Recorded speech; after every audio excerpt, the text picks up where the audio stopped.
ಕಂಠ ಗಾನ ವೈಭವ ಮತ್ತು ಕನ್ನಡ ಡಿಂಡಿಮ ಪ್ರಶಸ್ತಿ ಪ್ರದಾನ ಸಮಾರಂಭವನ್ನು ವಿಶಿಷ್ಟವಾಗಿ ಒಂದು ಕಾರ್ಯಕ್ರಮವನ್ನು ಇದೇ ತಿಂಗಳು 14ನೇ ತಾರೀಕು ಭಾನುವಾರ ಅಂಬೇಡ್ಕರ್ ಕ್ರೀಡಾಂಗಣದಲ್ಲಿ, ಬಸವೇಶ್ವರ ನಗರದ ಅಂಬೇಡ್ಕರ್ ಕ್ರೀಡಾಂಗಣದಲ್ಲಿ ಹಮ್ಮಿಕೊಂಡಿದ್ದೇವೆ. ಈ ಕಾರ್ಯಕ್ರಮದಲ್ಲಿ ಗೃಹಿಣಿಯರು ಮತ್ತು ಮಕ್ಕಳು ಸೇರಿ ಒಂದು ವಿಶಿಷ್ಟವಾದಂಥ ರೀತಿಯಲ್ಲಿ ಗ್ಲೋಬಲ್ ವರ್ಲ್ಡ್ ರೆಕಾರ್ಡ್ ಈಗಾಗಲೇ ದಾಖಲಾಗಿದೆ.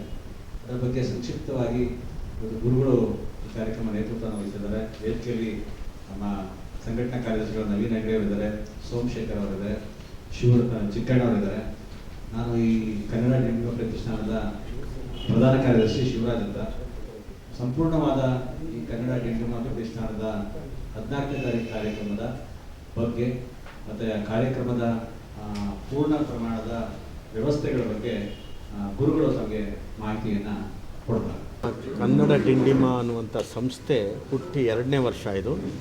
ಈ 2ನೇ ವರ್ಷದ ಈ ಕಾರ್ಯಕ್ರಮವನ್ನು ವಿಭಿನ್ನವಾಗಿ ಆಚರಿಸಬೇಕು ಅಂಥೇಳಿ ನಾವು ಇದನ್ನು 14ನೇ ತಾರೀಕು ಭಾನುವಾರ ಡಿಸೆಂಬರ್ 14ನೇ ತಾರೀಕು ಬಸವೇಶ್ವರ ನಗರದಲ್ಲಿರ್ತಕ್ಕಂಥ ಅಂಬೇಡ್ಕರ್ ಕ್ರೀಡಾಂಗಣದಲ್ಲಿ ಸಂಜೆ 4 ಗಂಟೆಗೆ ಒಂದು ಕಾರ್ಯಕ್ರಮ ಮಾಡ್ತಾಯಿದ್ದೇವೆ. ಸಹಸ್ರ ಕಂಠ ಗಾನ ವೈಭವ ಅಂತ.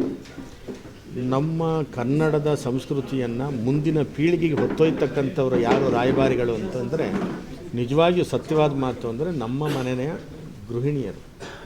ಅವರೇ ನಿಜವಾದ ನಮ್ಮ ಸಂಸ್ಕೃತಿಯನ್ನು, ನಮ್ಮ ಊಟವನ್ನು, ಉಡುಗೆ ತೊಡುಗೆಯನ್ನು ಮುಂದಿನ ಪೀಳಿಗೆಗೆ ತಗೊಂಡೋಗ್ತಕ್ಕಂಥವು. ಅವ್ರನ್ನ ಮುಖ್ಯವಾಹಿನಿಯಲ್ಲಿ ತಂದು, ವೇದಿಕೆಯಲ್ಲಿ ತಂದು, ಅದು ಕನ್ನಡದ ಹಾಡುಗಳನ್ನು ಅವರ ಬಾಯಿನಲ್ಲಿ ಹಾಡಿಸ್ಬೇಕು ಅನ್ನುವಂಥ ರೀತಿಯಲ್ಲಿ ಈ ಕಾರ್ಯಕ್ರಮನ ಮಾಡ್ತಾಯಿದ್ದೇವೆ.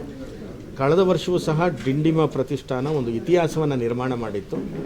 ಇಷ್ಟು ವರ್ಷ ಕಾಣದೇ ಇದ್ದಂತಹ ಭುವನೇಶ್ವರಿಯ ಕನ್ನಡ ತೇರನ್ನು ಅರಮನೆಯಿಂದ ವಿಧಾನಸೌಧದವರೆಗೆ ಕೈಯಾರೆ ಎಳ್ಕೊಂಡು 10,000 ಮಂದಿ ಜಾನಪದ ತಂಡಗಳ ಜೊತೆಯಲ್ಲಿ ಜನರು ಸೇರಿ ಅದನ್ನು ಎಳೆದು ಆ ವಿಧಾನಸೌಧದ ಮುಂದೆ ತಂದು ಆರತಿಯನ್ನು ಮಾಡಿದ್ವಿ.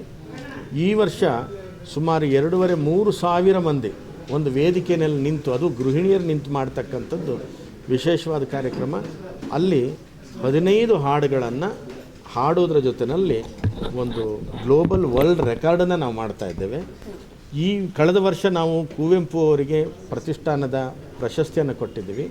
ಈ ವರ್ಷ ನಮ್ಮ ನಾಡಿನ ಮೇರು ನಟರಾಗಿದ್ದಂತಹ ಗಾನ ಗಂಧರ್ವ ಡಾಕ್ಟರ್ ರಾಜ್ಕುಮಾರ್ ಅವರಿಗೆ ಈ ಪ್ರಶಸ್ತಿಯನ್ನು ಅರ್ಪಣೆ ಮಾಡೋದ್ರ ಮುಖಾಂತರ ನಮ್ಮ ಕನ್ನಡ ಡಿಂಡಿಮದ ಪ್ರತಿಷ್ಠೆಯನ್ನು ನಾವು ಹೆಚ್ಚಿಸ್ಕೊಳ್ತಾ ಇದ್ದೀವಿ.